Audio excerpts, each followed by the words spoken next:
Hi everyone! Welcome to my channel at ngayon, titingnan natin ang isa pang kakilakilabot na kaso. Noong 2012 sa Clearwater, Florida, gabi ng January 24, sa isang tahimik na residential neighborhood, isang tawag ang natangkap ng emergency services tungkol sa pag-atake sa isang dalagang babae. Si Patrol Officer Melissa Harris ang unang dumating sa lugar. Sa gitna ng kalsada, nakita niya ang isang babae na nasa matinding estado ng pagkabigla. Basang-basa ng dugo ang kanyang mga damit. Malapit sa kanya ay nakakalat ang kanyang mga susi at isang kanister ng pepper spray. Kakagaling lamang ni Melissa Harris sa duty nang simulan niya ang paunang pagsusuri sa biktima. Nagtamo ito ng maraming malalalim na sukat sa ulo, mukha at leeg.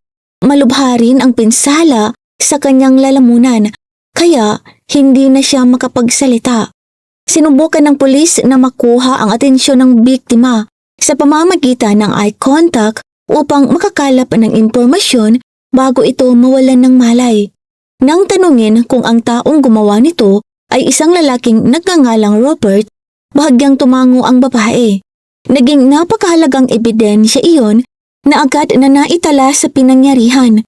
Mas naging komplikado ang sitwasyon pagdating ng mga paramedic.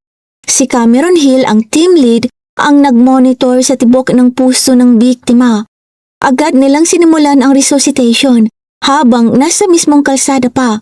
Nagawa nilang maibalik ang tibok ng kanyang puso. Ngunit habang ginagamot siya ay muli itong huminto. Dahil sa matinding pagkawala ng dugo at grabing kondisyon ng kanyang mga sukat, itinuring na masyadong mapanganib ang biyahe gamit ang ambulansya. Kritikal na rin ang bawat minutong lumilipas. Kaya agad na tumawag ng medical helicopter para sa emergency evacuation. Habang umiikot ang malalakas na rotor ng helicopter, sa madilim na kalangitan ng neighborhood, pilit na pinanatili ng medical team na buhay si Melissa Tom upang makakuha ng sapat na oras para maisakay siya. Sa mga sandaling iyon, napakababa ng posibilidad na makaligtas siya sa biyahe papuntang ospital. Paglapag ng helicopter sa rooftop ng ospital, agad namang nagsimula ang malawakang paghahanap ng Clearwater Police. Ang pangunahing target ay isang pulang pickup truck na minamaneho ni Robert Lee Burton Jr. na tumakas matapos ang insidente. Naglabas ang mga otoridad ng bolo alert sa lahat ng patrol unit sa lugar. Itinuturing siyang armado at lubhang mapanganib.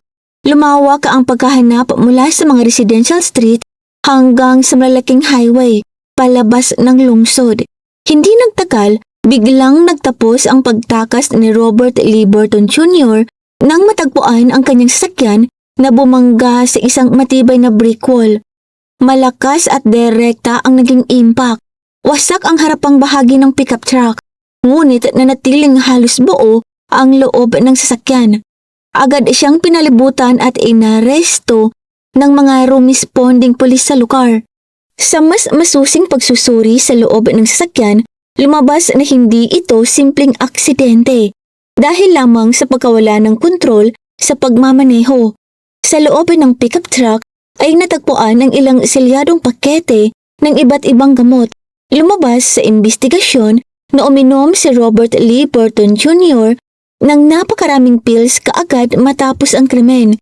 Plano niyang kitilin ang sarili niyang buhay bago pa siya madakip ng mga otoridad.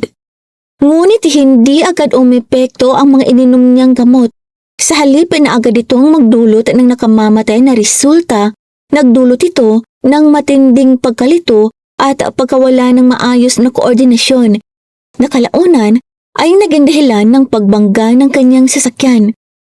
Natagpuan ang sospek sa halos wala ng malay at agad siyang hinukot palabas sa wasak na pickup truck. Sa isang kakaibang pagkakataon, dinala siya sa mismong ospital kung saan ay sa parehong oras, pilit na inililigtas ng surgical team ang buhay ni Melissa Tom. Agad na nagpatupad ang ospital ng mahigpit na seguridad. Ang silid ni Robert ay binantayan ng 24 na oras ng mga armadong pulis upang maiwasan ang anumang tangkang pagkikipag-ugnayan o pananakit sa sarili. Samantala, Mabilis ding kumilos ang forensic team upang kunin at siguruhin ang mga pisikal na ebidensya. Kinolekta para sa pagsusuri ang mga damit ni Robert Lee Burton Jr. Ayon sa mga ulat, may nakita ritong biological material at mga pattern ng dugo na nagpapakitang malapit siya sa pinakasentro ng marahas na insidente. Sa loob naman ng pickup truck, nakakuha ang mga investigador ng fingerprints at iba pang ebidensya na nagpapatunay na naroon siya sa pinangyarihan ng krimen. Sa sumunod na 48 oras, nagsagawa ang mga doktor ng masinsinang gamutan upang maalis sa katawan ni Burton ang epekto ng mga nakalalasong substance. Nang tuluyan ng mawala ang epekto nito, nagkamalay siya at malinaw nang nakakaunawa sa kanyang paligid. Sa kanyang unang opisyal na pakikipag-usap sa mga otoridad, lumitaw na kumbinsido si Robert Lee Burton Jr. na hindi nakaligtas ang biktima sa kanyang ginawa. Ngunit formal na ipinaalam sa kanya ng mga detective na buhay pa si Melissa Tom. Ang impormasyong iyon ang agad na nagpapago sa kanyang legal na sitwasyon. Sinampahan siya ng kasong attempted first-degree crime. Mula noon, nagsimula na ang paghahanda para sa paglilitis habang ang suspect matapos maging stable ang kondisyon ay inilipat mula sa ospital patungo sa detention facility. Habang mahigpit na binabantayan si Robert Lee Burton Jr. sa isang bahagi ng ospital, tinatapos naman ng mga surgeon ang unang yugto ng pagsusuri sa matitinding pinsalang natamo ni Melissa Tom. Si Dr. Jeffrey Johnson, isa sa mga doktor na gumamot kay Melissa Tom, ay kalaunang naglarawan sa tindi ng kanyang mga pinsala bilang pangdigma ang antas. Ayon sa kanya, ang huling beses na nakakita siya ng ganoong kalalang kondisyon ay noong nagserbisyo pa siya bilang doktor sa Afghanistan. Hindi lamang simpleng operasyon ang naging hamon sa medical team. Kinailangan din nilang maingat na linisin at gamutin ang bawat sukat. Ilang oras na ginugol ng mga staff sa maingat na pagtanggal ng namuong dugo sa kanyang buhok at pag-aasikaso sa malawakang pinsala sa mga tissue. Sa huling medical report, naitala ang kabuang 32 saksak na sukat. Ang pangunahing tinamaan ay ang mga sensitibong bahagi ng katawan. 19 na sukat ay nasa paligid ng ulo at leeg, habang ang natitirang 13 ay nasa kanyang mga braso. Palatandaan na pilit niyang ipinagtanggol ang sarili habang inaatake. Isa sa mga sugat ang nagdulot ng matinding pinsala sa carotid artery. Dahil sa sobrang pagkawala ng dugo, mabilis na bumagsak ang kanyang blood pressure na naging dahilan ng ischemic stroke. Para sa isang 20 anyos, nagdulot ito ng agarang epekto sa normal na paggana ng kanyang utak at mga ugat. Unti-unting lumitaw ang epekto nito habang nagsisimulang maging stable ang kanyang kondisyon. Naparalisa ang kaliwang bahagi ng kanyang mukha dahil sa matinding nerve damage. Ang kanyang ibabang panga ay nabasag sa iba't ibang bahagi, kaya hindi siya makakain ng solid food o makapagsalita ng maayos sa loob ng mahabang panahon. Bukod pa rito, kinailangan ding tanggalin ang ilang piraso ng kanyang mga ngipin habang siya ginagamot. Maaga pa lamang ay nakita na ng mga doktor ang posibilidad ng seryosong epekto sa kanyang pag-iisip at pagkilos. May pangamba sila na maaaring hindi na tuluyang bumalik sa normal ang kanyang pagsasalita at motor functions. Ang unang pagkakataong nakita ni Melissa Tom ang kanyang sariling mukha matapos ang insidente ay sa loob mismo ng hospital room. Dahil hindi pa siya makapagsalita, papel at panulat lamang ang ginamit niya upang makipag-usap sa mga nurse at sa kanyang ina. Habang sinusubukan niyang maglakad mag-isa papunta sa banyo, doon niya unang nasilayan ng kanyang sarili. Ang kanang bahagi ng kanyang ulo ay tuluyang inahit para sa neurosurgical procedures. Ang kanyang mukha ay may malalalim na peklat at matitinding pasa. Ayon sa medical notes noong panahong iyon, hirap siyang manatiling kalmado nang walang tulong. Sa kanyang mga unang hakbang, gumamit pa ang mga nurse ng espesyal na knee support belt upang hindi siya matumba. Nanatiling maingat ang pananaw ng mga doktor tungkol sa kanyang paggaling. Inaasahang aabutin ng ilang taon ang recovery process at may posibilidad na hindi na siya tuluyang makabalik sa dating kalagayan. Sa isa sa kanyang pag-uusap sa attending physician, binanggit ni Melissa Tom ang dalawang bagay na pinakamahalaga para sa kanya na gusto niyang muling magawa. Ang una ay ang kanyang college graduation na nakatakdang ganapin noong Mayo ng taon ding iyon. Ang pangalawa naman ay isang matagal ng planong paglalakbay sa Europe kasama ang isang matalik na kaibigan na nakatakda agad pagkatapos nilang makatapos sa pag-aaral. Nang tanungin ni Dr. Jeffrey Johnson kung nauunawaan ba niya ang tindi ng kanyang kondisyon, isang tanong lamang ang isinulat ni Melissa Dom sa papel. Maaabot pa ba niya ang nakatakdang biyahe? Direkta ang naging sagot ng doktor. Nakadepende ang lahat sa magiging tugon ng kanyang katawan sa physical therapy at kung makakaangkop siya sa loob ng susunod na 3 buwan. Sa mga panahong iyon, wala pang 12 linggo bago sumapit ang Mayo at nakaasa pa rin siya sa iba't ibang medical equipment upang masuportahan ang mga pangunahing paggana ng kanyang katawan. Ilang taon ang bago ang nangyaring insidente sa Clearwater, unang nag-cross ang landas ni na Robert Lee Burton Jr. at Melissa Tom habang nasa lokal na high school pa lamang sila. Sa simula, maayos at normal ang tingin ng mga tao sa kanilang relasyon. Ayon sa mga kaibigan nila, pati na rin kay Melissa Tom, kapansin-pansin ang tangkad ni Robert, kaya nabigyan siya ng bansag na gentle giant. Sa mga panahong iyon, kalmado at maayos ang kanyang kilos, kaya madali siyang natanggap sa social circle ni Melissa. Ngunit nang siyasatin ang nakaraan ni Robert Lee Burton Jr., lumitaw ang mga palatandaan ng hindi matatag na pagpapalaki sa kanya noong bata pa siya. Ipinanganak siya sa isang ina na dahil sa murang edad at sitwasyon sa buhay ay hindi pa handang maging magulang. Palipat-lipat siya noon sa bahay ng kanyang ina at lola at madalas ding nagbabago kung sino ang nag-aalaga sa kanya. Dahil dito, lumaki siyang may pakiramdam na hindi siya tunay na nabibilang saan man. Kalaunan, nagkaroon ng bagong pamilya ang kanyang ina matapos itong magpakasal at magkaroon pa ng ibang mga anak. Sa bagong setup ng pamilya, nagsimulang maramdaman ni Robert na tila siya ay naiisang tabi habang mas napupunta ang atensyon sa kanyang mga half-siblings. Ang matinding paghahanap niya ng koneksyon at pagtanggap ay naging isa sa mga dahilan kung bakit lalo siyang naging malapit sa pamilya ni Melissa Tom. Samantala, lumaki naman si Melissa sa isang maayos at matatag na kapaligiran. Napakalapit niya sa kanyang ina na si Joanna. At maaga pa lamang ay malinaw na ang pangarap niyang magtrabaho sa larangan ng healthcare. Pagsapit ng kanyang pagtatapos sa high school, nakakumpleto na siya ng mahigit 600 oras ng volunteer work sa isang lokal na ospital bilang paghahanda sa pagpasok sa nursing program. Kilala si Melissa bilang isang taong may mataas na antas ng malasakit sa kapwa. Sinikap niyang tunay na isama si Robert sa buhay ng kanilang pamilya, kung saan malugod siyang tinanggap at sinuportahan ng buong pagmamalasakit. Inaprobahan ni Joanna ang naging relasyon ng kanyang anak kay Robert Lee Burton Jr. at sa loob ng ilang taon ay naging palagi ang bisita na siya sa kanilang tahanan.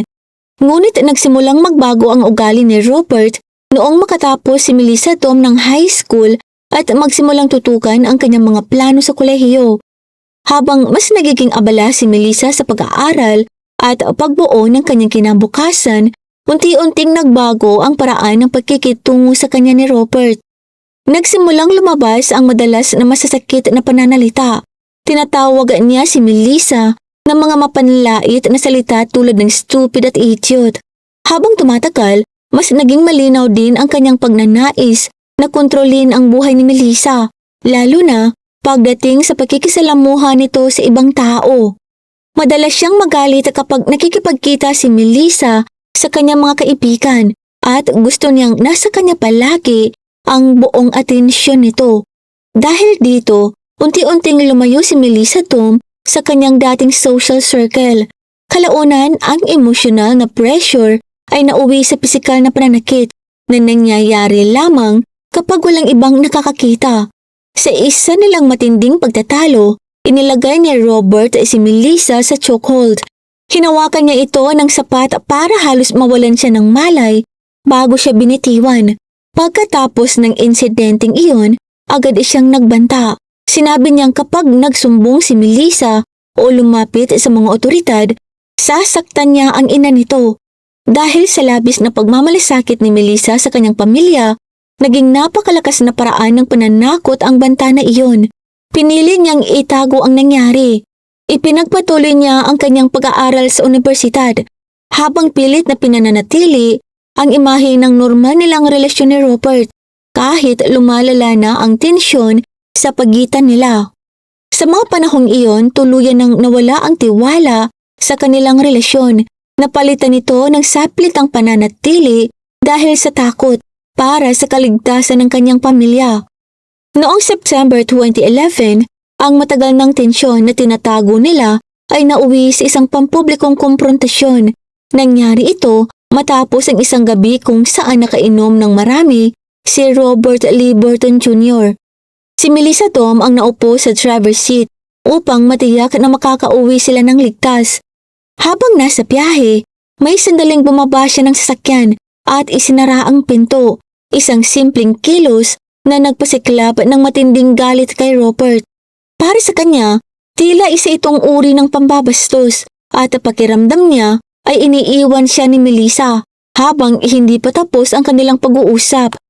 Hinarap siya ni Robert sa gitna ng kalsada at nauwi ito sa pisikal na pananakit.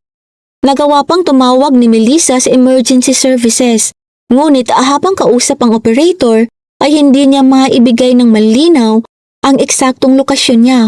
Mabilis at magulo ang naging habulan sa loob ng dikit-dikit na residential area, kaya hirap siyang matukoy kung nasaan siya. Kahit nasa kabilang direksyon ang kanyang university campus, pinili niyang tumakbo papunta sa bahay ng kanyang ina.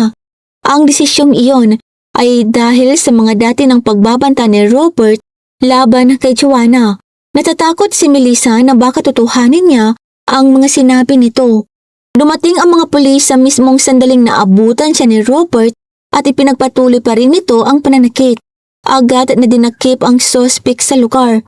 Habang kinukunan ng mga pulis ng litrato ang kanyang mga sukat at kinukuha ang kanyang mga pahayag, nagpasya si Melissa na tuluyan ng putulin ang lahat ng komunikasyon kay Robert. Humigit kumulang 10 oras lamang na natili sa kustodiya si Robert bago siya nakalaya matapos makapagpiyansa. Ang formal na pagdinig kaugnay sa kasong domestic aggression ay itinakda sa huling bahagi ng Enero ng sumunod na taon. Pagkatapos ng insidenteng iyon, nakaranas si Melissa ng panahong tila naging tahimik muli ang kanyang buhay. Nawala si Robert sa kanyang araw-araw na routine at kalaunan ay nalaman niyang may bago na itong relasyon sa ibang babae. Dahil dito, muling nakapag-focus si Melissa sa kanyang mga pangarap at pag-aaral. Full-time siyang pumapasok sa universidad habang tinatapos ang kanyang nursing degree na nakatakdang makuha noong Mayo. Sa unang pagkakataon matapos ang mahabang panahon, muli siyang naging malaya sa kanyang social life. Nakakalabas na siyang kasama ang mga kaibigan nang hindi kinakailangang humingi ng pahintulot kaninuman. Noong January 2012, nagdiwang siya ng ika-20 kaarawan. Ang pinakamahalagang bahagi ng serye ng mga pangyayari ay dumating noong January 24, 2012. Mas maaga noong araw na iyon, nagkaroon ng pagdinig sa korte kaugnay ng insidente noong September at dumalo roon si Robert. Kinagabihan, tumawag siya kay Melissa. Habang nag-uusap sila, gumamit siya ng emosyonal na pagmamakaawa. Nanginginig na tila umiiyak pa ang kanyang boses habang ihinihiling ang personal na pagkikita nila.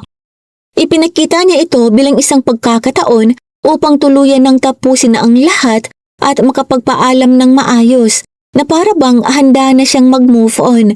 Ngunit ang ipinakita niyang paghingi ng closure ay naging bahagi pala ng isang planadong hakbang. Sa una, tumanggi si Melissa dahil gabi na at kailangan pa niyang pumasok sa klase kinabukasan. Ayaw na sana niyang makipagkita, ngunit matapos ang paulit-ulit na pagmamakaawa at emosyonal na pangungumbinsi, pumayag si Melissa sa isang maikling pagkikita sa labas ng kanilang bahay.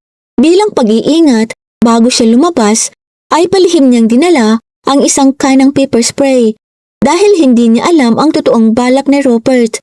Bandang 10:00 ng gabi nang lumabas siya ng bahay. Huminto si Melissa sa gilid ng sidewalk.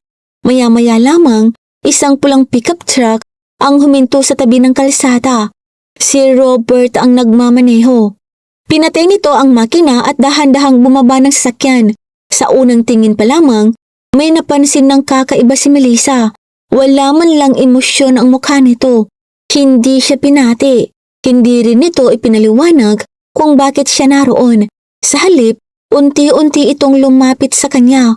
Kasunod ng tono ng kanyang pag-uusap sa telepono, lumapit si Robert na tila yayakap bilang huling pagkikipag-ayos. Ngunit sa mismong sandaling iyon, ginawa niya ang una niyang marahas na kilos. May hawak siyang folding pocket knife. Ang mga unang pag-atake ay itinutok niya sa mukha at ulo ni Melissa. Agad namang nakapag-react si Melissa at ginamit ang paper spray na hawak niya mula pa nang lumabas siya ng bahay. Tumama iyon kay Robert at napaatras siya ng ilang sandali. Ngunit hindi iyon sapat upang mapigilan ang mga sumunod na pangyayari. Hindi kalayuan mula sa kanila, may isang mag-asawang dumaraan na nakapansin sa sitwasyon.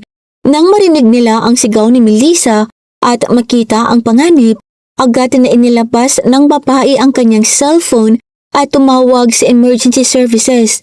Napansin ni Robert na may mga saksi na sa paligid. Ngunit sa halip na umatras, lalo pang tumindi ang kanyang galit. Mabilis siyang tumakbo pabalik sa kanyang pickup truck. May kinuha sa loob at bumalik na may hawak ng pangalawang armas, isang malaking hunting knife. Pagbalik niya kay Melissa, na noon ay malubhan ng sugatan, ipinagpatuloy niya ang kanyang pag-atake. Sa pagkakataong ito, sadyang tinarget niya ang mga sensitibong bahagi ng katawan, lalo na ang leeg at itaas na bahagi ng katawan. Itinaas ni Melissa ang kanyang mga braso upang protektahan ang sarili, kaya ilan sa mga tama ay napunta sa kanyang mga kamay at forearms.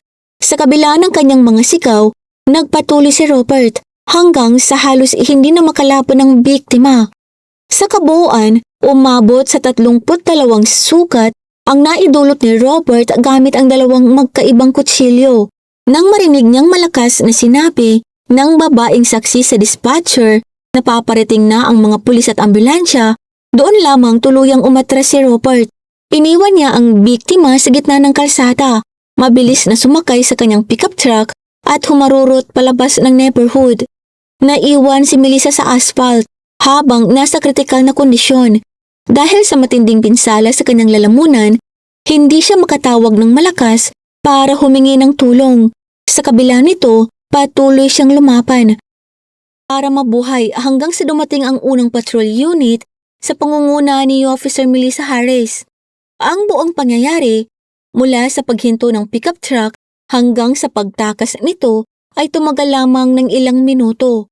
Ngunit sapat iyon upang gawing lugar ng isang matinding krimen ang dating tahimik na kalye. Dating ng mga pulis at masecured ang paligid, dalawang makaibang kutsilyo at isang walang lamang canister ng pepper spray ang naitala bilang mga ebidensya sa pinangyarihan. Makalipas ang 1 taon at 1 buwan, noong 2013, formal nang umusad ang kaso sa korte. Sa panahong iyon, natapos na ni Melissa ang pangunahing bahagi ng kanyang physical therapy at kaya na niyang maglakad papasok ng courtroom ng mag-isa. Sa mga pre-trial hearing, iniharap ng prosekusyon ang mga nakalap na ebidensya, ang 2 kutsilyo, fingerprint analysis at ang mga recording ng emergency calls noong gabing nangyari ang insidente. Sa simula, nakatuon ang depensa ni Robert sa pagpapakita na hindi malinaw ang kanyang pag-iisip noong mangyari ang krimen. Humiling ang kanyang mga abogado ng ilang psychiatric evaluations at binanggit ang matinding depresyon. Humiling ang kanyang mga abogado ng ilang psychiatric evaluations at binanggit ang matinding depresyon, pati ang pagtatangka niyang kitilin ang sariling buhay matapos ang insidente. Sa loob ng ilang buwan, nanatili si Robert sa plea na not guilty, kaugnay ng kasong attempted first-degree crime. Dahil dito, humaba ang proseso at naghanda ang korte para sa isang buong jury trial kung saan inaasahang haharap at magbibigay ng testimonya ang lahat ng saksi, kabilang ang mga kapitbahay na nakakita sa nangyari. Ngunit noong 2014, mismong araw kung kailan sisimula na ang pagpili ng jury, biglang binago ni Robert ang kanyang posisyon. Formal siyang umamin sa kasalanan, ang mga ebidensya laban sa kanya. Dahil dito, pumasok ang kaso sa huling yugto nito, ang sentencing. Nagkaroon ng 60 araw na pagitan mula sa pag-amin niya ng kasalanan hanggang sa itinakdang araw ng paghatol. Sa araw ng sentencing, ginamit ni Melissa ang kanyang legal na karapatang magbigay ng victim impact statement. Tumayo siya sa courtroom, ilang hakbang lamang ang layo mula kay Robert, habang direkta itong tinitingnan. Sa kanyang pahayag, inilarawan ni Melissa kung paano malino na sinadya ng umatake ang kanyang ginawa at kung paanong tumigil lamang ito nang akalain nitong wala na siyang buhay. Ang pinakamahalagang bahagi ng kanyang pahayag ay dumating nang sabihin niya na pinatawad na niya si Robert. Ipinaliwanag ni Melissa na ang pagpapatawad na iyon ay hindi bunga ng emosyon o paniniwala, kundi isang sinadyang desisyon upang mabawi niya ang kontrol sa sarili niyang buhay. Sa loob ng courtroom, malinaw niyang sinabi na ang pagpapatawad ang tuluyang pumutol sa anumang koneksyon nila at nagtanggal ng anumang kapangyarihang maaaring meron pa si Robert sa kanyang kinabukasan. Pagkatapos nito, nagsalita ang hukom at binanggit ang mga medical report tungkol sa matitinding pinsalang natamo ni Melissa, pati na rin ang testimonya ng mga paramedic na unang rumisponde noong gabing nangyari ang insidente. Sa paliwanag ng korte tungkol sa hatol, binigyang diin na malinaw ang intensyon ni Robert na ipagpatuloy ang kanyang ginawa. Matapos ang unang pag-atake, bumalik pa siya sa kanyang sasakyan upang kumuha ng pangalawang kutsilyo, isang kilos na nagpapakita ng sinadya at aplanadong pagpapatuloy ng krimen. Napagpasyahan ng korte na ang antas ng panganib na maaari niyang idulot sa publiko ay napakataas upang muli pa siyang payagang makabalik sa lipunan. Dahil dito, hinatulan si Robert Lee Burton Jr. ng habang buhay na pagkakakulong nang walang posibilidad ng parol. Pagkatapos magsalita ng hukom, agad na inilabas sa courtroom si Burton na buong paglilitis na nakayuko lamang habang nakaupo. Mahigpit siyang binantayan ng mga otoridad habang inililipat sa isang maximum security facility. Doon tuluyang nagtapos ang legal na bahagi ng kaso. Para kay Melissa Tom, ang hatol ay naging katapusan ng mahabang laban sa korte at simula ng bagong yugto ng kanyang buhay. Pagkatapos ng paglilitis, malaking pagbabago ang nangyari sa direksyon ng kanyang propesyon. Pinili niyang hindi na ituloy ang pagiging nurse at sa halip ay tumuon sa organizational leadership at business administration. Naging pangunahing bahagi ng kanyang trabaho ang public speaking. Nagsimula siyang magbigay ng mga lectures sa mga paaralan at universidad tungkol sa mga babalang senyales ng unhealthy relationships at kung paano nagsisimula ang domestic aggression. Noong October 2012, isa sa mga event na kanyang dinaluhan ay pinuntahan din ng mga firefighter at paramedic na tumulong iligtas ang kanyang buhay. Kabilang doon si Cameron Hill, ang paramedic, na nagsagawa ng life-saving procedures kay Melissa Tom noong gabing nangyari ang insidente. Kalaunan, inimbitahan ni Cameron Hill sina Melissa at Joanna na bumisita sa fire station upang makilala ang buong team. Ang nagsimula bilang simpleng formal na pagbisita ay nauwi sa mahabang oras ng pag-uusap. Habang lumilipas ang panahon, unti-unting napuo ang isang personal na relasyon sa pagitan ni Cameron Hill at Melissa Tom. Ilang taon na matapos ang insidente, inimbitahan si Melissa na magsagawa ng ceremonial first speech sa pagbubukas ng isang baseball game. Sa harapan ng maraming tao, doon siya pampublikong niyaya ni Cameron Hill na pakasalan siya. Noong 2017, opisyal na ikinasal ang dalawa sa harapan ng kanilang mga kaibigan, pamilya at mga miyembro ng medical team na tumulong upang mailigtas ang buhay ni Melissa Tom. Ang medical side ng paggaling ni Melissa ay dumaan sa masalimuot na reconstructive procedures. Dahil napakataas ng gastusin sa healthcare sa Estados Unidos, inaasahang magiging napakalaki sana ng kanyang medical expenses. Ngunit gumawa ng espesyal na desisyon ng ilang surgeon at hospital staff na operahan siya ng walang bayad, gamit pa ang sarili nilang oras kahit lampas na sa regular nilang duty hours. Tumulong din ang ilang charitable organizations sa kanyang recovery sa pamamagitan ng pagbibigay ng specialized materials, kabilang ang mga scar treatment strips na nagkakahalaga ng humigit kumulang $500 bawat isa. Dahil sa sama-samang tulong na ito, malaki ang naitulong upang mabawasan ang nakikitang epekto ng 32 sugat na kanyang natamo. Noong 2018, nagkaroon ng hindi inaasahang panibagong pangyayari na konektado naman sa pamilya ng sospek. Ang ama ng nahatulang lalaki na si Robert Lee Burton Sr. ay inaresto matapos lumabas ang mga bagong development sa isang matagal ng kaso. Sa pamamagitan ng mas makabagong DNA analysis, naiugnay siya sa isang marahas na krimen na nangyari pa noong 1992. Lumabas sa imbestigasyon na mahigit 2 dekada na ang nakalipas nang sangkot siya sa pag-atake sa isang babae. Isang kasong nananatiling hindi nalulutas sa loob ng 26 na taon. Dahil dito, mas nakita ng mga investigador ang mas malalim na pattern ng criminal history sa pamilya ni Robert Lee Burton Jr. Hanggang sa kasalukuyan, ipinagpapatuloy ni Melissa ang kanyang advokasya tungkol sa kaligtasan at awareness para sa mga kababaihan habang nananatili namang nagsiserbisyo bilang firefighter si Cameron Hill.